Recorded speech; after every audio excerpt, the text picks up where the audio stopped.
Hello and welcome to a new video review, this time about the Sightron S-TAC 3-16X42. Sightron was founded in 1993 in North Carolina in United States, and the parent company of Sightron, called Kenko Tokina, is located in Japan. Both companies have a really long tradition in optics manufacturing, especially Kenko Tokina, which goes all the way back to 1957. The company Sightron also owns two production facilities, one in Japan and one in the Philippines, and all of their products are entirely made in-house, so they do not outsource any of the production. In Japan, only premium products are made, and in the Philippines, entry-level and mid-range products. Now, the scope in front of me comes from the S-TAC series. In this series, only two magnification riflescopes are available, 3-16X42 and 4-20X50. Both scopes are available in first or in the second focal plane, and from the outside, all the dimensions, the weight, everything is the same or very similar, but the main difference is the reticle position and the turrets. In the first focal plane riflescope version, you get tactical turrets, and in the second focal plane you get target turrets, so capped target turrets. The S-TAC series of riflescopes are mid-range riflescopes from Sightron, and because of that they are made in the Philippines. Now, the scope I have in front of me has a magnification from 3 all the way to 16, and it features a 42mm objective lens. The scope is completely made out of metal, with only the rubberized part here on the ocular. The scope is also completely shockproof, so you can mount it even on the strongest recoiling calibers, and nitrogen purged, so you can use it in very cold environment and you will get no internal fogging. The scope is also waterproof. And now for the size. As you can see, it is a very short riflescope with only 327mm, and the second focal plane version weighs 674 grams, and the first focal plane version is just a few grams heavier. The main tube is 30mm, and the price of this scope is 560 euros approximately. And for the first focal plane version, it's 780 euros approximately. The scope comes with a 10 years warranty, and as I said, the reticles either in the first or in the second focal plane, and now for this one, which is in the second focal plane, comes either with a duplex reticle, which is a traditional hunting reticle in the EU, or in the MOA2 reticle, which has marks in 2 MOA spacings in the reticle. But because this is a second focal plane riflescope, these marks are true only at the biggest magnification, so only at 16 times. The first focal plane version of this scope comes either in mil-hash reticle or in the MOA5. The mil-hash has spacings in 0.5 mil and MOA5 in 1 MOA. Now, the second focal plane version does not feature any reticle illumination, but the first focal plane version has illumination with 11 intensity settings. The scope I have here is the 4-20x50 version, but the turrets are completely the same on both riflescopes. So that's why you can see here is the illumination part of the riflescope with 11 intensity settings, and as you can see you have spacings in between, so every next click is an off position, then on, off, on, off, and this is great because you can immediately come back to the desired illumination you had before. So you can, let's say you have 8, you want to turn the illumination off, and then you are immediately back on the 8. The battery compartment is located here under this cap. So here, and for the operation you need only one CR2032 battery.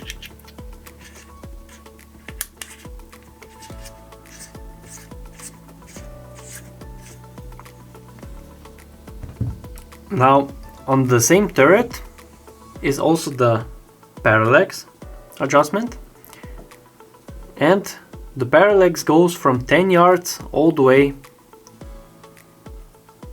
to infinity. As you could notice, the Parralax has almost the entire revolution of the turret, so you can really easily fine-tune the Parralax to the target you are aiming at, which is perfect. The Parralax turret feels very smooth, but what I have to mention is the finish of the scope, or especially on the turret, on the Parralax turret, is very aggressive. So these parts here stand really a lot out of the turret. With gloves I think it's perfect, but without gloves you can easily feel the corners of these parts here. In my opinion, this could be less aggressive, would be much more comfortable to use. This is especially also noticeable on the illumination part of the scope, so you can see, which is even smaller, and because of that it is even more aggressive. The illumination goes also a bit heavy, which is in my opinion good, but because of this aggressive design it does hurt a bit in the fingers. I think this could be done a bit better here. Okay, now for the construction. As I said, the only rubberized part on the scope is this one here, and the scope features a European style eyepiece, so only this small part is adjustable for the diopter setting. It is very smooth, but also quite stiff, which is in my opinion perfect because you cannot accidentally move when you transport the rifle. The magnification ring is also very aggressively designed, and I also don't like that the corners are very sharp, so you do feel every corner when you want to change the magnification. It's not as comfortable as I would wish it would be. All in all, the magnification ring feels very smooth, and it features also an integrated throw lever, you can see here, which can be just opened like this, so you have more leverage for the magnification. I have to say also this throw lever has quite sharp edges, and with bare hands again you can easily feel all the edges here. Okay, now the tube, 30 millimeters, and The objective diameter is 50.8 millimeters on this Riflescope. This dimension you'll need if you want to mount a clip-on night vision or thermal device, or if you want to calculate the right height of the rings. Okay, now for the turrets. These are, as I said, target turrets, so capped target turrets, and underneath these caps are such turrets which come in 1/4 MW clicks. Now first for the clicks, you can hear.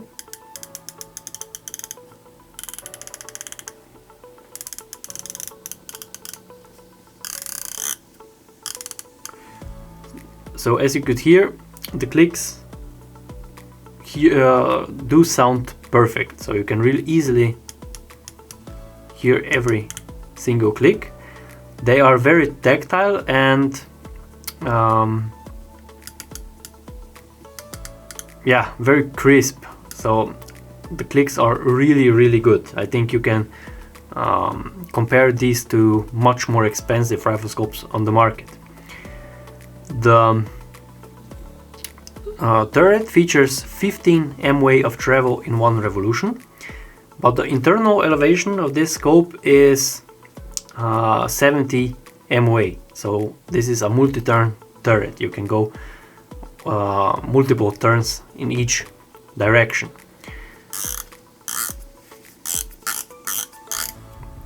Now under the turret, as you can see here, are lines which are a turn indicator, so you can easily see in which turn you are currently in. And I don't know if you can see, the 0 is in the middle of this of these lines, which means these lines are designed that you mount the scope without any inclination. When you do this, the 0 will be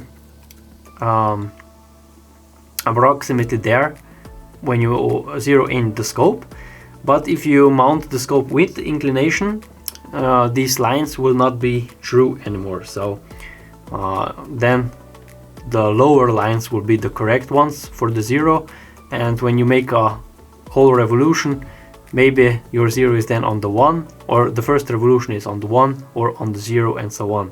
So this is true only if you zero in only without the inclination.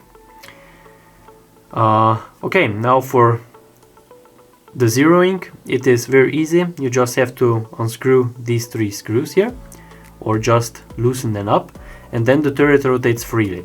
When it's rotating, you just adjust that the 0 is facing forwards, and you tighten the screws back in. Like this, your turret is already zeroed in. The same is with the Windage turret. So exactly the same turret as on the elevation. And also this turret is a multi-turn turret because the internal windage adjustment is also 70 MW. What I don't like on this scope, or particularly on this turret, is that you have no marks on the turret. You have to look on the side firstly, and because that the numbers go only in one direction, as you can see here. So if you go to the opposite direction, you have to count manually. So 14 would be 1, 13 would be 2, 12 3, and so on. I think this could be done a bit better, and also some marks in which direction is left or right for the windage. Zeroing is exactly the same, and what I forgot to mention is that this turret does not feature any zero stop or locking mechanism. Now this scope is also available in the first focal plane, and with the first focal plane you get such turrets like this one. And the tactical model comes either in 0.1 milliradian of adjustment or quarter MOA. Now this is a mil turret, so one click is exactly 1 centimeter at 100 meters, and in one revolution the travel is 5 mil. And also this turret is then a multi-turn turret. For the clicks,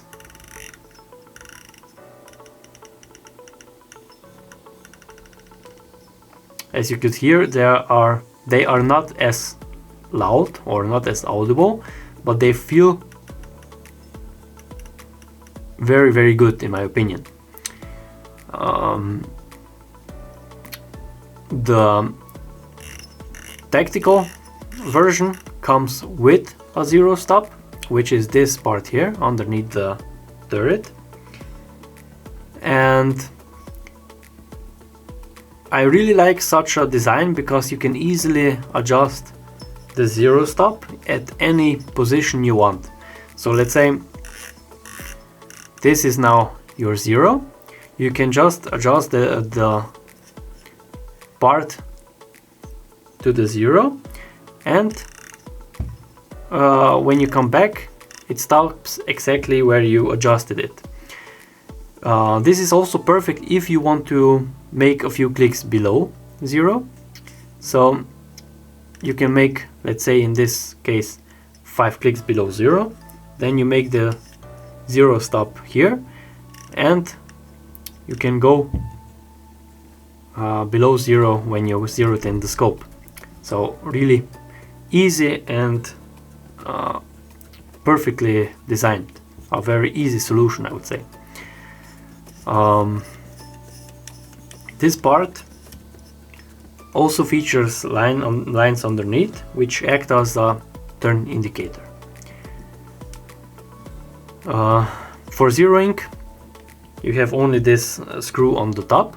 You just have to unscrew 1 or 2 rotations, and then the turret rotates freely.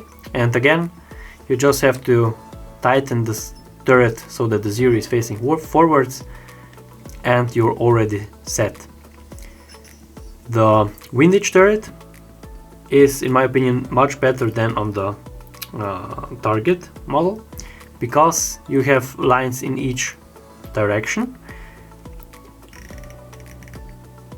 and the numbers go in each direction also. So yeah, as you can see, to left or from the opposite side to right. Zeroing is also the same, so really simple. Okay, now for the optical performance. Magnification 3-16x42. Zoom factor is 5.3 times. Field of view at the lowest magnification is 10.7 meters at 100 meters, and on the biggest magnification is 2.03 meters at 100 meters. The scope has a little bit of a tunneling effect, but this tunneling is through the entire magnification, so it's not like on some riflescopes that the tunneling appears only on the lower magnification, but because of that also much stronger, I would say. But this one has a really slight tunneling effect, but through the entire magnification, so you can see the image is, how should I say, a bit inside the scope. Eye relief, so the part behind the scope, is from 96.5 millimeters and goes to 104.3 millimeters, and the eye relief is also very forgiving through the entire magnification, so you can really move further away from the scope or near the scope and you have still a nice picture. The eye box, at 3 times it's very forgiving, and at 16 times it's, I would say, quite average. For the image quality, I have to say, for approximately 560 euros, The image quality is very good. It has great resolution and from edge to edge clarity, and also the color accuracy is very good. Yeah, I think that's all about the optical performance. Now, what do you get in the box? The scope comes with flip-up covers. It comes with a manual with everything you need to know about the scope, a cleaning cloth, and a hex wrench for zeroing of the turrets. Okay, now for a short summary. First of all, the positives. I think the scope has great build quality. All the parts are well made. Great optical quality, especially if you consider the price. The turrets, in my opinion, have really good clicks. One of the best in this price range. They are audible, tactile, and also the zeroing is really simple. I like that this scope comes with a first or second focal plane reticle, and that you have the option target and tactical turrets. Again, this is first or second focal plane, it depends. The scope is also very lightweight, and I do like that the scope is available in milliradian or in MOA. Now, where do I see room for improvements? First of all, that the second focal plane scope does not feature any illumination, which is a bit of a shame because especially in Europe, hunting is mostly done in lower light conditions, and with the illumination you can more easily see where your reticle is at. Then the surface finish of the scope is, in my opinion, too aggressive, especially on the parallax or on the illumination part of the scope. Then the markings on the Windage turret, because it's only in one direction. And lastly, that the scope has this small tunneling effect through the entire magnification. All in all, I think the scope is really great, especially if you consider the price. It is well suitable for target shooting and also hunting, and I think because it's quite compact, lightweight and compact, it fits also nicely on a semi-auto rifle. Okay, this was a short video review of the Sightron S-TAC 3-16X42. If you have any additional questions, click the link below, and if you enjoyed, please like and subscribe. Thanks for watching.